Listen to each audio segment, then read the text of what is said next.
Hey, what is up, guys and girls? Hurricane Liz here, and in this video, I'm going to tackle the question of, is Amazon FBA worth it? And I'm specifically talking about private labeling. Amazon FBA and or retail arbitrage will always be worth it as long as you can find products that you are allowed to sell. So that's pretty much going to be from now until the end of time with Amazon, because you'll always be able to find something to sell. Now in this video, instead, we're going to talk about if you wanted to start your very own private label brand on Amazon. And at the end of this, I'm going to show you the data as to why every single Amazon guru out there is lying to you, and you're going to need a heck of a lot more money than you really think you need. So I think you're going to be surprised. I was certainly surprised when I actually analyzed this and looked at the real data. So without further ado, let's talk about if it's still worth it and what 5 factors contribute to your success on Amazon FBA. So let's do this. All right, so let's talk about the 5 factors that are going to contribute to your success of selling on Amazon FBA, and we'll answer at the end of this, is it's worth it to actually start a brand on Amazon FBA in 2021. Now, the first of the 5 factors that is really going to have an impact on your success is money.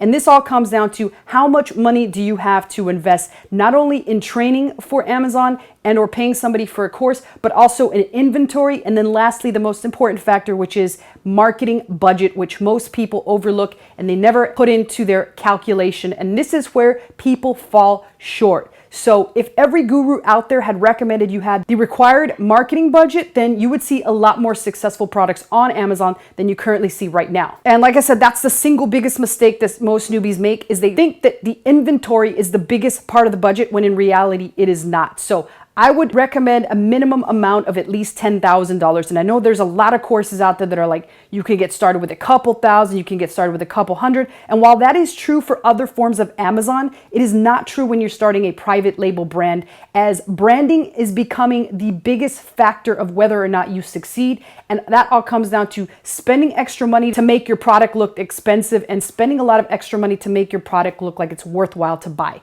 So the second biggest factor that is going to have an impact on your success is timing. And what I mean by that is it's more or less speed of implementation. At one point, getting onto Amazon FBA was incredibly easy. In fact, they even paid your first month just to be on there. It was absolutely free. But now you're seeing them raise the barrier for entry. And the way they're doing this is by requiring even more documentation if you're a brand new seller, and requiring you to get one-on-one with them on a Zoom call. And the reason for this is to combat the amount of people that try and get multiple accounts and try and game the system. So as a result, brand new sellers will have to go through this stricter initiation process, and it's just going to become more and more strict. And eventually Amazon will become nothing but a 100% brand-centric platform, which will mean that it will eliminate the need for any brand new people trying to start their own brand on Amazon. You're going to have to prove to Amazon that you deserve to leverage their traffic, which again is some of the best traffic on the planet. There is no other site out there that gets more traffic than Amazon in terms of e-commerce platforms. So again, timing is essential, speed is essential. If you're not on Amazon already, I would still suggest just to get an FBA account, pay for it every single month, even if you're not doing anything on it. Just get through all the process of getting on Amazon started. So factor number 3 is going to be skills. If you already bring skills, then you're going to be golden. But if you don't, there's a lot of skills that a brand new person has to learn. Skills like the ability to run pay-per-click on Amazon, the ability to run Facebook ads, the ability to do copywriting, and the ability to just be able to manage and outsource the work to employees. So there's a lot of skill sets that newbies will absolutely need. And if they don't have them, they are constantly going to be fighting a losing battle against other brands that already have that experience. So it helps when you bring a certain set of skills to the plate. If you don't have them, then it might be an uphill battle. However, if you're willing to put the time, energy, and effort into it, then yes, you can learn it. And that's where listening to videos like this, as well as listening to some of the other videos I put out there on the Amazon algorithm, will definitely help you. So let's talk about factor number 4. While it's kind of tied to skill set, this is more about your knowledge and about how much money you're willing to invest in the knowledge that you learn about Amazon. Now, me having been in Amazon for over 7 years, I've paid hundreds of thousands of dollars to learn the business, as well as meet some of the people that help me learn the business better and better. And it's honestly going to take a while to be able to achieve that. I've always been a believer in just paying the right person for the right amount of information, and almost paying for their friendship, as it's paid off handsomely for you, and it can pay off for you as well. And right now that we're in this whole COVID thing, it's harder than ever to meet people in real life, and you're gonna have to be able to be excellent at meeting them virtually and trying to maintain and blossom those friendships in order to get the right information that you need to rank your product. So again, don't be cheap, pay for that knowledge, and that knowledge will make you more money in the long run. And again, it will constantly expand upon your marketing set of skills.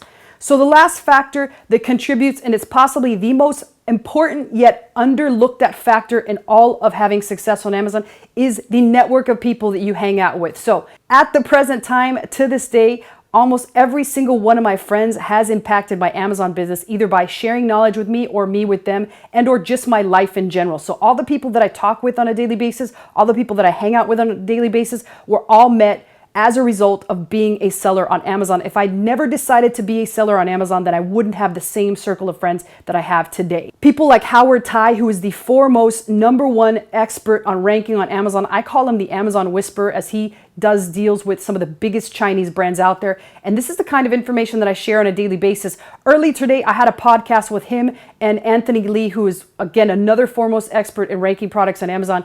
And I learned all sorts of new things just as a result of me being and becoming an Amazon seller. So it's people like this that I get to network with on a daily basis, where I learn all this extra knowledge and can pass it on to people like you, as well as pass it on into my Amazon business and beyond. All right, so let's go ahead and look at some of the numbers. And in order to look at some of the numbers, I'm going to show you guys a spreadsheet that we use internally to try and figure out how much it's actually going to cost us to launch an Amazon product. And you'll notice that if we eliminate certain numbers, then the number that you'll need looks like it's significantly less than the real number that you're going to need. So let's go ahead and do that right now. All right, so here's the spreadsheet right here. I'm on my screen share. And what we've got here is a couple variables that we need to fill in. Everything in gray needs to be filled in, and then the spreadsheet spits out everything else. So first and foremost, most importantly, what are we looking at wanting to sell organically on a month-to-month basis? I put a target of 200 units. And then we've got something called rebates, which brand new people might not know what this means, but you will have to give away your product in order to achieve results to people. It's kind of like works like the old brand rebates back in the day when your mom would clip out the UPC from her Tide bottle and then send it in and ship it off, and they would send her some money in return. It's the same thing. So we would probably have to run these rebates. Talking to Anthony today on the phone, he told me that it's more or less looking like 5 weeks. And it takes us 6 weeks to get our inventory, which basically means the time that it takes us to order it, the time it takes to manufacture it, and then the time it takes to ship to us. That turns out to be 6 weeks. So I'm going to assume that our product is $2 to ship, and this is based on real numbers that I have from a real product. The cost of goods is $6, and the selling price is $24.99, which means Amazon makes $3.75. And my FBA fees, or fees to ship to the customer, are $6.56, as well as a 31-cent warehousing fee. And then lastly, how much it's going to cost me to run those Facebook ads in order to get people to give this product away to. I have $1 per person, as that's what it usually costs me. And I'm looking to get at least 50 reviews, and 15% of those people will leave a review. So I'm going to ignore the cost of review, but you're going to see that this calculator is recommending that I order the first units at 666 units altogether, and then inventory order 2 would be 666. The second inventory order would need to be in week 10, and I'm going to need $13,982.67 for my initial budget. And you might be wondering, okay, well, where did that come from? Because if we're ordering 666, we can take our calculator out here and then multiply 666 by the cost to ship and the cost of goods, which is $8. So that's times 8, 666 times 8, which is obviously for a lot of people an unlucky number, not for me. That means $5,328 is needed just for inventory alone. And on top of that, for marketing, for giveaways, and for all that good stuff, we would need approximately $14,000 in total. And again, like I said, the number is drastically different than the number that most people will say, oh, you only need a couple thousand to start. They're eliminating the need for a budget for marketing, which is going to be the bulk and the majority of your cost, as you can see from what this calculator says. So again, that goes back to answer the question of, is Amazon FBA worth it in 2021?